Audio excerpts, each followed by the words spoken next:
Well, welcome everyone. We are excited to be with you and to talk about some recent changes to Coachmetrix 2.0. So you may already know that, Robin, was it back in, I'm losing track of time of year, April or May, we launched Coachmetrix 2.0 with an upgraded user interface, and we made a lot of functionality changes related to searchability. And in the background over the last couple of years, we did a lot of infrastructure work, things that you may not see on the UI. This year, we made a lot of changes to the UI, and both of which have combined so that we can really be set up for the next 5 years of Coachmetrix development. But we wanted to take a little bit of time to share some recent enhancements that we've made since the launch of Coachmetrix 2.0. And we're excited. We've got a bunch more coming as well, but we wanted to sort of catch everyone up. So that's really the intent of our conversation today. Just as a reminder, I know for the folks that are joining us live, you've already seen this, but for folks that might be joining us for the first time, we developed Coachmetrix because we found a need in our own coaching practice. And one of the most obvious needs that we found was that when we were using paper-based action plans, people either weren't completing an action plan to the extent that would really drive behavioral change, or they weren't creating the transparency that needs to happen between a coach, a coachee, and their manager. So that's one of the core features in Coachmetrix. We also started noticing this trend where people literally weren't bringing pens to their workshops, but we knew that having a digital platform was going to be key to scaling our business. And then finally, we wanted to be able to measure beyond reaction and surveys at the end of workshops or plus deltas at the end of a coaching session. So that's what led us to build Coachmetrix. It's a platform made by coaches for coaches. We always welcome your input and feedback. And so we can't promise we'll build everything, but we will promise that we'll listen. And coaches' input was really instrumental in what we have done and for Coachmetrix 2.0 and what is on our roadmap for the future too. So we wanted to take some time to talk about some recent enhancements. I'll just sort of summarize those now, and then we're just going to dive into Coachmetrix and we'll explain how those enhancements are playing out. And Robin and Elise on our team, feel free to jump in with anything that I've missed. And for folks that are live today, please feel free to ask questions at any point in time. So we're going to talk about some changes we made to the goal template. The big new feature to share with you today is the resource tags. We'll show you both how to use the feature and then how we're using the feature on our consulting side of the practice. We've got a few minor pulse feedback enhancements. We want to point those out to you. A few self-service serve options, and then we want to point you to some community page changes that are coming out soon. So that's where we're headed with our roadmap today. So let's talk about goals first, and I'm just going to show you our demo account, Naya Williams demo account. There's a couple of items we want to point out on the goals template. And these are minor, but they're also important. So let me just go back here. A couple of things when you're adding a new goal. First of all, some of the inline instructions that we used to have here, we've got now wrapped up in these little icon bubbles, if you will. So these will give you a few tips. So we've just cleaned up that interface. Probably the most important piece that we want to point out is when you're in a goal and the pulse feedback process has started, you can't make changes to the goal statement or to the behavioral statement. And previously, what would happen is you could still make changes to those two statements. And then what Coachmetrix does is it starts tracking the pulse feedback changes from when those new changes were made, and you basically effectively have created a new goal. So we realized this was causing a lot of headache for many of our subscribers. So once a goal is created and the pulse feedback process has started, the goal statement and behavioral statement are not editable anymore. So if a participant does want to change a goal statement or a behavior statement, they effectively have to create a new goal. So let me pause because it's a small change, but it also has big implications. Are there any questions about that? And or I'll just open it up to Robin and Elise too. Is there anything I missed about that that's important for our subscribers to know?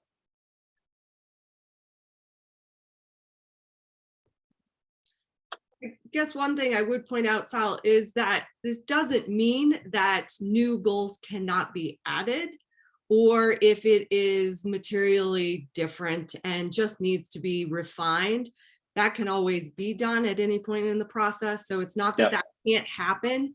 You just can't make any subtle changes or really any changes will reflect in a new goal. So sometimes that is something that needs to happen, but it's important to review the goals for typos, for just to make sure that it is 100% solid prior to that pulse feedback kicking off. Yeah, good point, Robin. What I would say is you still have the ability to add the detail, to adjust and add to the details section of your goal. So it's just the goal statement and behavioral statement that frees. And part of the methodology here is as that pulse feedback data comes into the coach and the coachee or the participant, is that you're going back into the sort of the body of your action plan and you're saying, okay, based on this feedback and feed forward, what am I going to focus on over the next 30 days? So this section, the detail section, is still editable. It's just the goal statement and the behavioral statement that are not editable. Okay. The second piece we wanted to show you, and that we're really most excited about to share today, if you haven't already seen this, is the resources tags feature. And the resources tags feature is a feature that allows you to basically organize your resources. And so, what we've found and we heard from subscribers over the last several years is I have a library of resources. It's kind of getting out of control and I have no way to organize them. And many of our subscribers were asking for some way to get them organized. And so we created a feature called tags, which allows you to add tags to your resources and then to search for your resources based on tags. So I'm going to switch over now. Actually, I'm going to show you. Let me just stop sharing my screen and I'm going to share a different screen. And I'm going to show you the actual resources page from our 512 Solutions account. And I'm showing this primarily because we have a lot of resources. So just to give you a sense of how many resources we have 5 pages of resources. And our resources consist of everything from like really simple resources, which are just some simple text and some images, to video links that out to Vimeo or YouTube, to a toolkit that might just be a PDF, to pretty much anything you can think of. And so let me start with number one, how do you create a tag? So you create a tag when you're creating a resource. And as you all probably know how to do already, to create a new resource, you can click on the Add Plus New button. You're going to enter the name of the title of the resource. You'll see a new field here that we call tags. And if you want to create a new tag, you just simply type in the tag name that you want to create. And if you want to attach an existing tag that you've already built before onto a resource, let's say this is a coaching resource. We already have a coaching tag. So we just search for it and it will show up.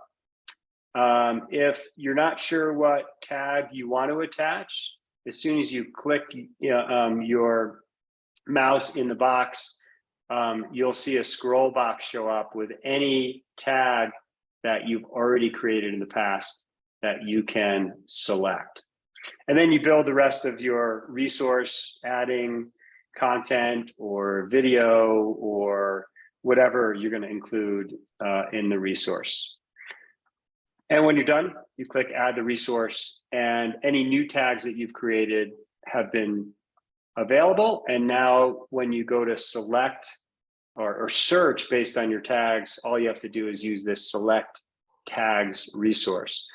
So for example, we have a lot of tools that we've built that are coaching related tools, and we've attached the coaching tag to those tools. So now if I just want to see my coaching resources, I just type in coaching in my tag field, and it'll show me all of the tools or the resources that are associated with coaching. We have other tools that are related to delegation. If I want to just see my resources related to delegation, I can just simply search for those tags. So the tags allow you to organize and make your resources better in a more very searchable way. So let me pause and just, maybe I'll turn to Robin and Elise first. Is there anything I missed about tags that we want to communicate here? And then we'll open it up for some questions. Well, just one thing I'd like to highlight is you can have multiple tags per resource. So Yeah. you can parse them many different ways. So sometimes it might be about subject matter. Other times it might be about where they fall within your series of coaching. So it could be specific to the first coaching session or onboarding. So you're not limited with just a single tag. And then to reset that, you would just click on that X within that box next to delegation, and it resets that search functionality. Yeah. One more thing, the tags that you have assigned are displayed on the top. So Sal, if you click that test resource, all of the tags that you have assigned are displayed on the top of that resource. So you'll always know exactly which tags are associated with that, and they can be removed. You can, at any point in time, those can be edited, they can be removed, or you could add additional tags. Yeah, I think that's a good point, Robin. There's a little bit of thinking that you might need to do around, okay, what's my tag strategy going to be? The thinking that we put into our library of resources is we've right now tagged our resources based on the type of resource it is. But to your point, Robin, like if you've got phases for a leadership development program, like maybe Kelly, I heard you mention earlier, okay, I've got, a leadership academy, and maybe it's module 1 from Leadership Academy, and I've got 5 resources that are associated with that. You could have a tag for Leadership Academy, or you could have a tag for module 1, or maybe there's another tag for coaching circles, which might be a later phase in your engagement. So you could also really think about not just the type of resource it is, but also the phase of engagement that it could apply to. And as Robin mentioned, you could have multiple tags. So you might have one tag to indicate the type of resource it is, and then another tag to indicate the phase of the engagement that people are in. Awesome. For folks on the call today, any questions about the tags feature, Guillermo? Yeah, one question and one suggestion. The question is, as I am understanding this, I love it. It's a great way to when you have a lot of resources, keep them organized by topics. So to me, it looks like it's a way to have all the components classified in a way that it's easier to create new things or combine, etc. But then the question is, how does this play with collections? My initial reaction is, I will keep collections as grouping things for specific programs, and then tags just as a way to identify individual components. Is that the idea? Yeah, that's exactly how we think about it. And Robin, I'll turn it over to you in a second. So we think about collections as like, how do we group things logically, and in terms of like how I want to share a group of resources with a client. So for us, we have collections that might be related to, like, there's this little coaching team members effectively module, and it's got these, we've combined these resources because we know that we want our participants in a leadership program to view these resources before a coaching module. Or you all have seen me say this many times. We might have I'm on resources. We might have a welcome kit.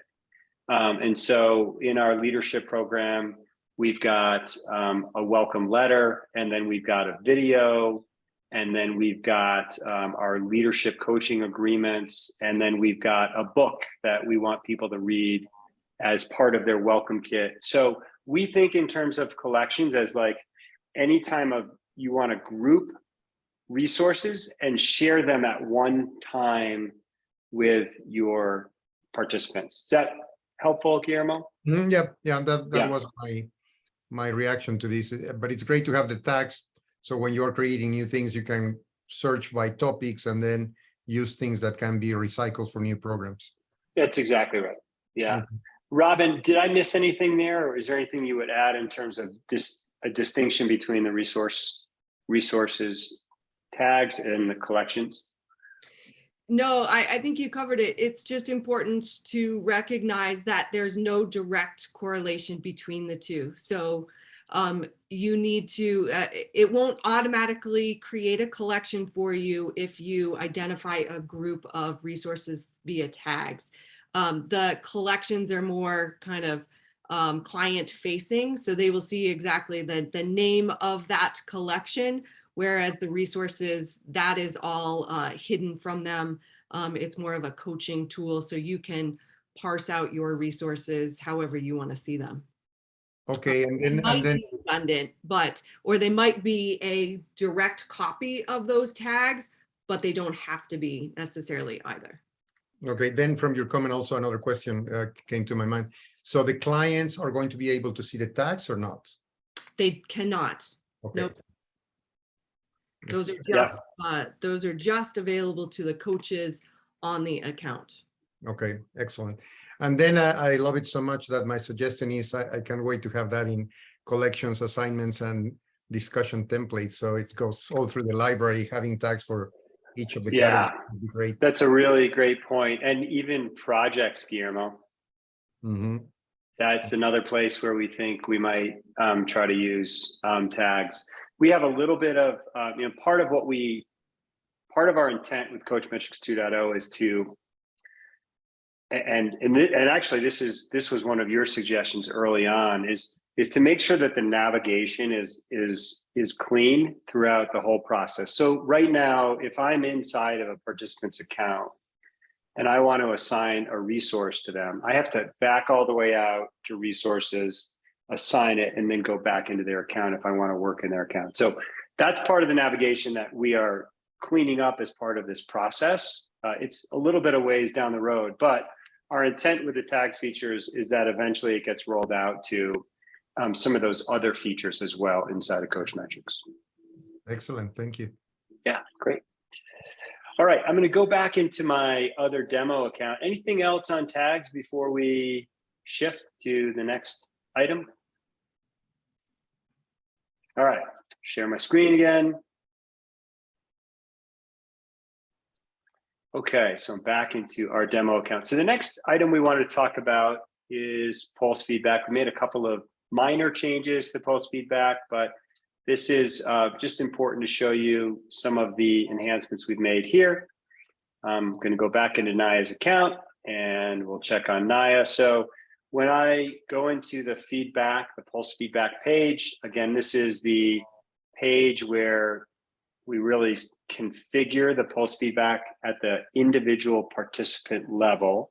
So just to orient you, we moved a few things around on this page.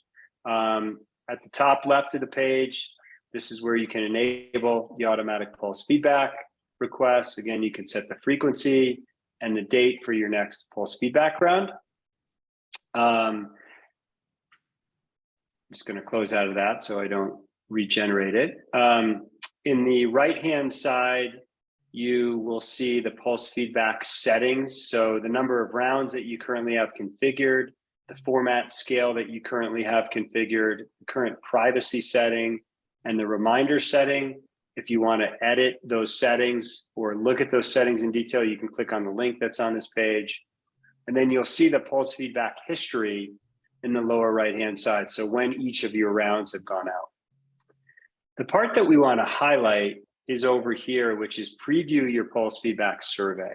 So oftentimes when coaches are in a coaching conversation with their clients will say, hey, what are my supporters going to see from the pulse feedback survey? And you can always click on this link to preview exactly what the pulse feedback survey is going to look like.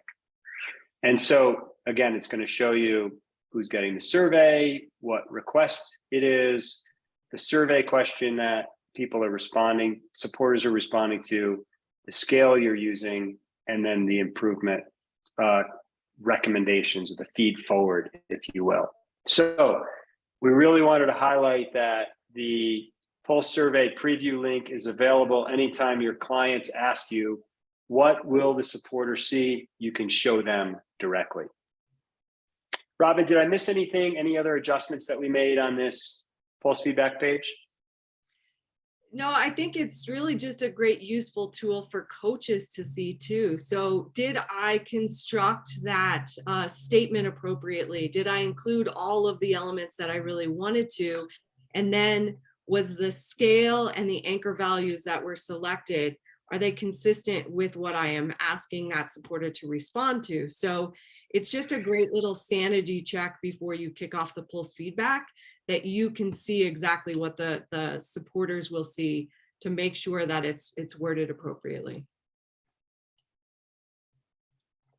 Yeah, I think that's a really good point, Robin. So we wanted this link to be right above the save button so you could see what's going to happen before those pulse feedback surveys come out. Oftentimes we get questions. If I just go back to Naya's goals, sometimes coaches will use this comment box as part of helping the participant create their goals, or maybe check in with the participant in between coaching sessions. And part of what that preview link does is just adds that crystalline clarity on what exactly is going to be displayed to my supporters. So again, action items, anything that's in the body of the goal statement is not shown. The goal itself is not shown. Comments are not shown. It's only the behavioral statement that gets projected out in the surveys to the participants. So again, to Robin's point, it's a really nice little feature to do that sanity check for both you and for the participant. All right, any questions before we move on to the last two quick features here? All right, the last, there's a couple of features we also wanted to point out. These are a little bit less user features, if you will, and just a little bit more about what we've done with the system. We have a couple of self-serve options now. So if you want to upload or add your logo into Coachmetrix, you can do that. We also have some content packages that we're starting to sell as add-ons for Coachmetrix. And then we also have a professional services package that you can purchase as well if you need some support, maybe getting your resources uploaded, or getting some assignments built, or getting some discussion templates built. We can have our team help you out with that. Robin, what's the best way to access, if you're already a subscriber, to access those services? It's under the account settings or user settings? Account settings. Account settings. So we'll click on account settings. And plans. And then plans. Oh, Coach Kim is not on that account. Coach Kim. See that on your account, Sal. Yeah, so you would, there would be an option here to select any one of those, either add logo, purchase content, or professional services. And then that would trigger basically a payment by credit card, as well as a message to us. And then we'd schedule time to help you through that process. Right. It's all automated now. It's all automated. Okay. So what do our subscribers need to know, Robin, that I didn't cover in that piece? I think it's all there. It's spelled out pretty clearly, those options. So anybody that wants to add a logo can select that again, or the content package or professional services. So they make their selections. It will give them a summary, add the credit card, and away they go. Okay, sounds great. Final feature we wanted to mention, and this is really just planting the seed. As you know, in the upper right-hand side, there's 2 items for support. You have the community page and a user guide. The user guide is, we used to call this our knowledge base. If you haven't seen it recently, we're starting to add some videos into that knowledge base, that user guide. So check that out. We'll have some more for you in early October. The other piece is the community page. The community page is really the place where we upload resources to help you with your practice, from sales support to delivery. All of these master classes are recorded up there. So if you ever want to go back and review any of those previous master classes, you can check out the archive of recordings. We're making some adjustments to this page to make it a little bit more user-friendly. You'll see those coming here in the next couple of weeks. Anything else on the community resources, Robin, that we want to highlight? No, we're just it's a big focus for us to make sure that we are providing resources for the coaches, whether it is in support of your sales. So inserts that you can just upload easily into your proposals.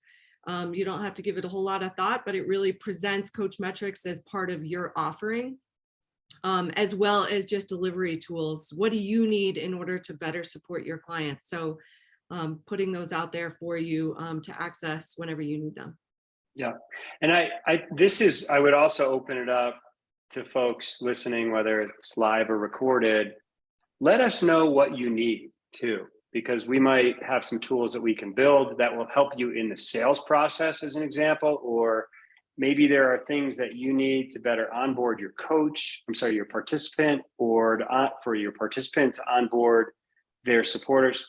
Help us understand what your needs are in this area, and those might be some resources we can build and upload to the community page. All right, so let me just open it up. Are there any other questions or anything even outside of what we covered today? We've looked at some minor changes to the goals template. We looked at the new resources tag feature. We looked at some of the reconfiguration we did to the Pulse feedback page. We've got self-service options to upload logos, to purchase content or professional services. And we just wanted to highlight for you to check out that community page. We'll be making some changes there here in the coming weeks. Are there any questions about any of those Coachmetrix 2.0 changes, or anything else about Coachmetrix that we can respond to at this point? Guillermo, and then we'll go to Kelly. Yeah, could you talk more about logos? One of the struggles that I have had when I want to use Coachmetrix, and I have subcontracted by another leadership companies that they don't want to see my logo. Is right. Providing that flexibility, or could you talk more about that? Robin, I see you smiling, so I might defer to you. Right now, I don't think we have the flexibility to like show it, but then not show it on other projects. It's really a global upload, almost like what you would have on your website, if you will. Okay. Robin, is there anything you would add to that? Yeah, I mean, branding's probably a better term for it. So anytime or any place where Coachmetrix is displayed, essentially we will rebrand it with your logo. And we're really going to focus on building that out, enhancing that feature a lot more in the near future. But I haven't heard the opposite, Guillermo, is what you seem to be saying, where they want that stripped out. So I'll put that in my notes to add to our development list. Ideally, we would give you the flexibility. You know, do you want to see a logo at all? Do you want your logo, or even, you know, if you're working with a particular company, would you want to have it branded with their logo? So definitely would like to provide you that flexibility. Yeah, and the context for that is that in our case, we have direct clients, but both Maria and me, we get a lot of work subcontracted by, we have now 3 or 4 different alliances with other leadership development companies that hire us sometimes for coaching projects, but they don't have Coachmetrix. And of course, I suggest Coachmetrix, I try to push it, but they don't always go for it. So we need to coach their clients with all their branding, but we would like to continue using the tool for the clients. And I know that maybe if they see Coachmetrix, it's not a problem, but if they see Impact Coaching Solutions, it's going to be a problem. So that's the context of what is happening sometimes. So in those cases, I need to keep my notes in the old style in my Word file or Google Drive and not use Coachmetrix. Yeah, Guillermo, we have to get those other providers on Coachmetrix. I tried. And then the problem is solved. Thanks. Kelly, I think you had a question or comment? Yeah, just really quick. This is probably just a really silly question. If I delete a resource, so if I had a Leadership Academy kickoff this year and I had all those resources, if I because I'm going to kick off the next academy, if I delete those resources, because the new resources will have the same name, they'll just look different. Will the resources that are tagged to those former participants also go away? Does that make sense? So if I've shared those resources to my Leadership Academy, my current one, I still want them to have access to those resources as they move forward. But if I delete them in my resource, I'm guessing they go away in theirs. I think, and then we'll turn it over to the expert, Robin. I think the resource remains in the account with whom you've shared it, even if you delete it in your library. Robin, is that right? We might have to test that. That is right. So think of it as you've got a master copy, or you've got a master, and what you provide to your participants is really a copy. So they see that version specific to them. Even if you update that resource, it's not dynamic where they would see those updates. You share that version at that point in time. That's so I can just really, okay, perfect. Okay. Yeah, so you won't, so Kelly, I'm just thinking like, okay, let's say you run leadership development cohort 1 and you've got a resource, and for whatever reason you want to customize all their dates and their information. Got their dates, right? So you send that out, and then that cohort's done. Leadership 2 comes in. Instead of deleting that resource, you might just be able to update the dates. That's what it sounds like with Robin. I update the documents and and the name. I can keep the same name. I just update it in my master copy and then send it off. Right. The other thing you could also think about, are you using the assignments feature at all? You are. Okay. So you're using that separately from how you're using dates within resources. Yeah, because the dates are sometimes their their calendar of activities, and this that might be on each page that of the whole academy has a different information on it. So yeah. Okay. All right. Great. Excellent. Okay. One other one. Please do. Yeah, definitely. You can't, if I have a coaching circle and I'm going to do automatic feedback for that group, I can't change the date. So what I had last year was some people were ready to launch right away with pulse feedback, and then there might have been one person who needed to wait a month because they were newer or something like that. Can I change the date from which one person does, or do I have to change the whole group? Is the whole group set? Yeah, no, those dates are set at an individual level. So let me see if we've got last year I set them as a group. Okay. Yeah, so the settings at a group are located under the group, the pulse feedback settings. And these are just sort of standard settings that apply to everyone in that project. The scale you're using, the number of rounds you're using, the privacy settings, and the reminders.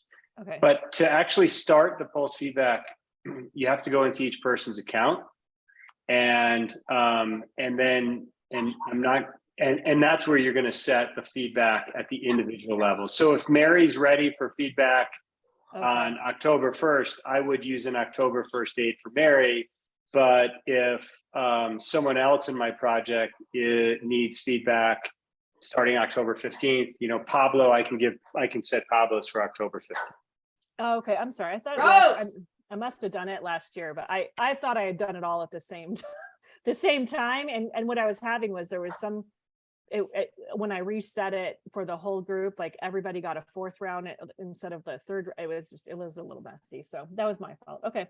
Yeah, it's no problem. And the other piece is, let's say, like if I look at Naya, her account, and, you know, maybe I'm in a coaching session and she says, well, I really don't want my next Pulse feedback round to go out on September 16th. I'm going to meet with my team on Monday, remind them to complete the survey. Can you push it off until September 21st? You can just change the date of the next Pulse feedback round and it will adjust that next date. And then the frequency will adjust from that next date too. Okay. All right. Is that helpful, Kelly, or any other questions Yeah. about that? No, Okay. I think that's good. Thanks. All right, great. Anything else about Coachmetrix for today? All right. Well, thanks everyone for joining us. We will keep you posted on more features coming out. Check out our newsletter. We send those out. We usually have a feature update about once a month, as well as a content update about once a month. So we don't want to overload you, but we'll keep you posted on new features. Reach out to our support team if you've got any questions or need anything, and we look forward to connecting with you again soon.